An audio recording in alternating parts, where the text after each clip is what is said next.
कृष्णं वंदे जगद्गुरुम। आज हम सुखनाशोपदेश के आगे का भाग पढ़ेंगे। पूर्व में हमने पढ़ा था कि गुरु का जो उपदेश है उसकी क्या महिमा है। अब हम इस गुरु उपदेश की आवश्यकता राजा के लिए क्यों अत्यधिक है, इस विषय में पढ़ेंगे। तो देखिए, आगे कहते हैं विशेषेण राज्ञाम, यानी गुरु का उपदेश विशेषेण राज्ञाम, विशेष रूप से राजाओं के लिए आवश्यक है, या उनको इसकी आवश्यकता अधिक होती है, क्योंकि विरला ही तेषाम उपदेष्टारः। विरला यानी बहुत ही न्यून है, तेषाम उपदेष्टारः, उनको उपदेश देने वाले व्यक्ति बहुत ही न्यून है। क्यों? क्योंकि राजा के सामर्थ्य और तेज के आगे कोई भी व्यक्ति आसानी से उनको कुछ भी कहने की सामर्थ्य नहीं रखता है। कोई भी हितकारी और कठोर वचन राजा के सामने बोलने की हिम्मत नहीं करता है। इसलिए कहा कि विशेषेण राज्ञाम, यानी यहाँ पे ये भी द्योतित होता है कि यह केवल व्यक्तिगत रूप से चंद्रापीढ़ के लिए ही उपदेश नहीं है, अपितु ये समस्त राजाओं के लिए है। क्यों?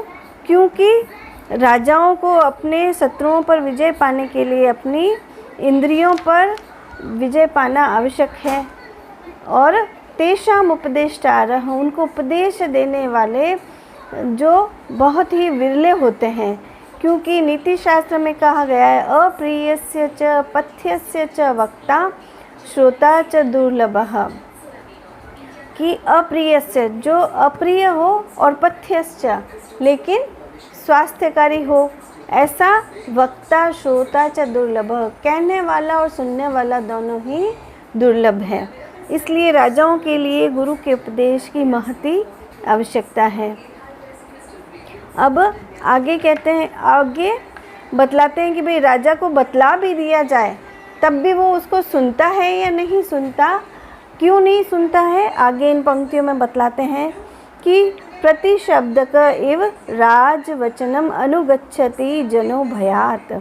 तो कहते हैं जनो भयात, जनो लोग, मनुष्य, भयात भय के कारण राजवचनानुगच्छति प्रतिशब्दक एव, राजा के जो वचन है उसके पीछे पीछे अनुगच्छति, उसी का अनुकरण करते हैं। जैसा राजा कहता है वैसे ही मनुष्य उसकी हाँ में हाँ मिलाते हैं या उसी के वचनों को वापस बोलते हैं। किस प्रकार से?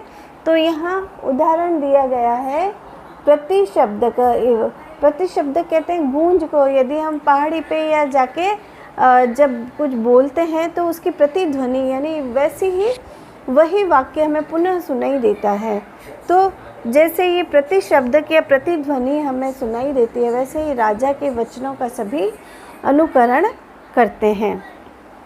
यहाँ पर देखिए उपदेष्टारः में उपसर्ग है, दिश धातु है और त्रिच प्रत्यय है, उससे बनता है उपदेष्टा, और उसका जो प्रथमा का बहुवचन है उसमें रूप बनता है उपदेष्टारः। अब देखिए आगे, प्रतिशब्दकः कैसे बना है। देखिए, प्रतिगतः शब्दः इति प्रतिशब्दः, प्रतिशब्दः एव प्रतिशब्दकः।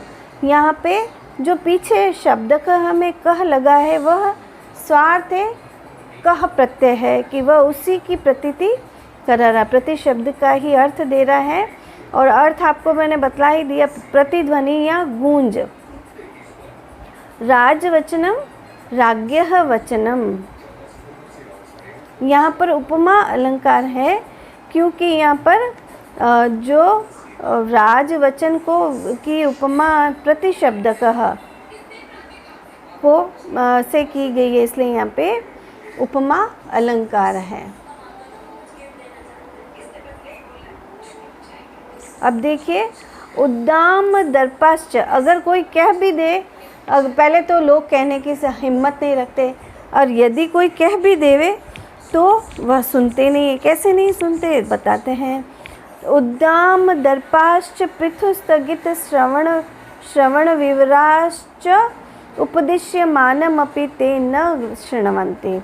तो उद्दाम दर्पाश्च, अत्यंत उद्दाम यानी अत्यंतिक बड़े हुए, दर्पाश्च दर्प के कारण, घमंड के कारण, पृथु स्थगित श्रवण विवरश्च, पृथु स्थगित श्रवण विवरश्च, पृथु यानी सूजना, पृथु स्थगित जिसके जो कान हैं वो घमंड के कारण सूज गए हैं, स्लथ हो गए हैं, शोथ हो गया है उसमें, तो सूजने के कारण उसके छेद बंद हो जाते हैं, उनको कुछ सुनाई नहीं देता है। तो उस उद्दाम दर्पाश्च, उद्दाम यानी अत्यधिक बड़े हुए, दर्पाश्च गर्व के कारण, पृथु स्थगित श्रवण विवरः उसके मोटे होकर के, स्थगित श्रवण विवरः, स्थगित यानी रोक लिया गया है, रुधित कर लिया गया है, श्रवण विवरः, श्रवण यानी कान, विवर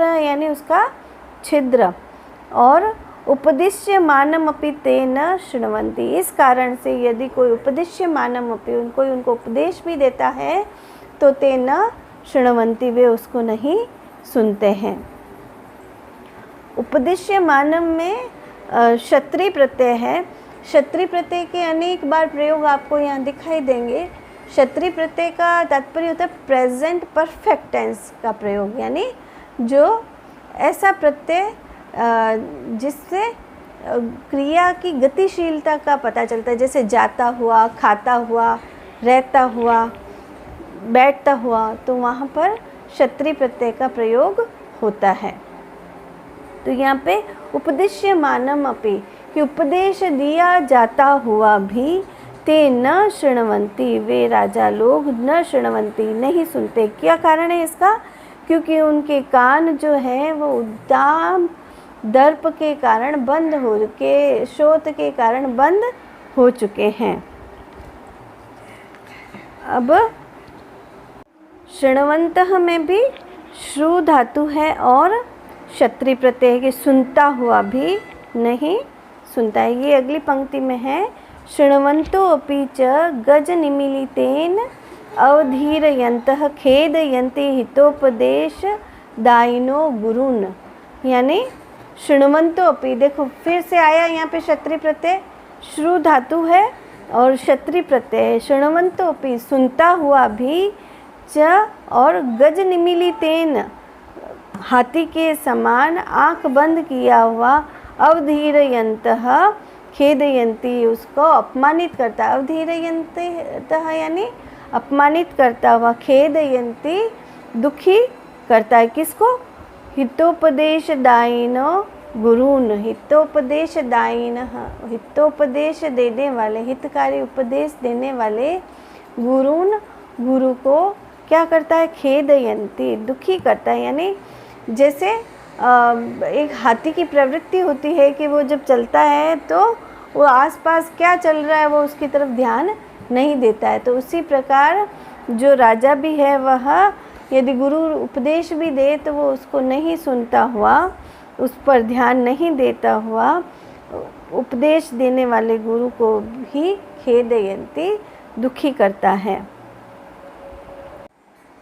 यहाँ पर देखिए, गजस्य निमीलितम इति, गज निमीलितम, नी उपसर्ग है, मील धातु है और त प्रत्यय है। और निमीलित का अर्थ होता है आँखों का मुंदना और खुलना। निमीलित यानी आँखों का बंद होना। और अवधीरयन्तः में फिर से क्षत्रिय प्रत्यय है, अव उपसर्ग है, धीर धातु है और क्षत्रिय प्रत्यय है। इसका अर्थ है अनादर करना, उपदेश की बातों का अनादर करना। गज निमीलित हाथी का स्वभाव है और राजा का भी यही स्वभाव है। यहाँ राजाओं के निमीलित की तुलना हाथी के निमीलित से की गई है, इसलिए यहाँ पर उपमा अलंकार है। और यहाँ पर उपमावाचक शब्द नहीं होने से लुप्तोपमा अलंकार है। यानी उपमा के चारों जो तत्व हैं उनमें से यदि एक का भी अभाव हो तो वहाँ पर लुप्तोपमा अलंकार होता है। अब देखिए आगे, अहंकार दाह ज्वर मूर्छा अंधकारिता विवला ही राज प्रकृति है। तो अब कहते हैं कि जो राज प्रकृति है, राजा की जो प्रकृति है, राजा को जो स्वभाव है वह अहंकार दाह ज्वर मूर्छा अंधकारिता। तो कहा अहंकार रूपी दाह के ज्वर से, अहंकार रूपी जो दाह है उसके ज्वर से, उसके बुखार से मूर्छा अंधकारिता, मनुष्य जो है वह मूर्छा अंधकारिता, मूर्छा से युक्त होकर के रहने वाली जो ये राज प्रकृति है विवला ही, वह व्यक्ति को पीड़ित ही करती है, उसको व्याकुल या क्षुब्ध ही करे हुए रहती है। विवला का मतलब है व्याकुल या क्षुब्ध करना। और अलिका अभिमानो उन्मादकारिणी धनानी।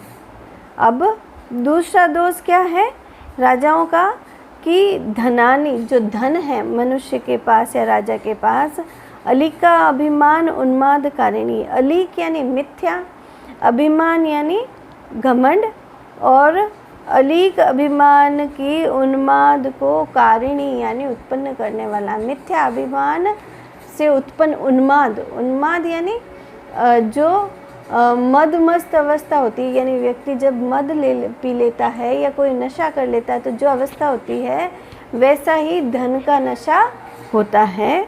तो अलिका अभिमान उन्मादकारिणी धनानी, की धन जो है वो अलिक अभिमान के से युक्त होता है व्यक्ति, धन वाला व्यक्ति। फिर अब आगे है राज्य विष विकार तंद्रा प्रदा राज्य लक्ष्मी ही। और ये जो राज्य लक्ष्मी है वो क्या कैसी है, राज्य विष, राज्य रूपी विष के विकार से तंद्रा प्रदा की। जब व्यक्ति को कोई विष दे दिया जाता है तो उसमें कोई मूर्छा उत्पन्न हो जाती है। तो ऐसी ही मूर्छा राज्य लक्ष्मी के कारण व्यक्ति को हो जाती है। राज्य रूपी जो विष है वो ऐसी तंद्रा उत्पन्न करता है, ऐसी निद्रा उत्पन्न करता है कि उसको किसी प्रकार का होश नहीं रहता है। इस प्रकार से राजा अनेक कारणों से गुरु के उपदेश को नहीं सुनता है और नहीं मानता है। इसलिए कहा कि भाई राजाओं के लिए उपदेश की बहुत आवश्यकता है। और कब आवश्यकता है कि जब उसमें ये सारे दोष उत्पन्न न हो, उससे पूर्व ही उसको उपदेश देना आवश्यक है। अब इसके आगे यहाँ देखिए, अहंकार शब्द बना है, अहम उपपद में है, क्री धातु है और घय प्रत्यय है। दाह ज्वर में देखिए, इसमें देखो मध्यम पद लोपी समास है। दाह जनकः ज्वरः, दाह ज्वरः, कि दाह को उत्पन्न करने वाला ज्वर दाह ज्वर कहलाता है। और उससे जो तेन या मूर्छा तया अंधकारिता इति दाह ज्वर मूर्छा अंधकारिता। अब यहाँ पे देखिए, अलीकः अभिमानः एव उन्मादः, अली का अभिमान उन्मादः। और फिर देखिए यहाँ पर मिथ्या अभिमान पर उन्मादत्व का आरोप है, इसलिए यहाँ पर रूपक अलंकार है। और उन्माद शब्द में देखिए उत उपसर्ग है, मद धातु है और घय प्रत्यय है। मद का यहाँ अर्थ है कि धनी लोग प्रायः उन्मत्तों जैसी बातें करते हैं और कार्य करते हैं, यानी असंबद्ध बातें करते हैं और कार्य भी वैसा ही करते हैं। उनका चित्त हमेशा धन के कारण भ्रम में ही बना रहता है। अब इसके आगे जो कवि है वह राज्य लक्ष्मी के अनेक दोष बतलाएंगे, यानी जो युवावस्था के दोष बतलाए, अब राज्य लक्ष्मी के दोष बताने वाले हैं, तो वह हम अगले क्लास में पढ़ेंगे। धन्यवाद।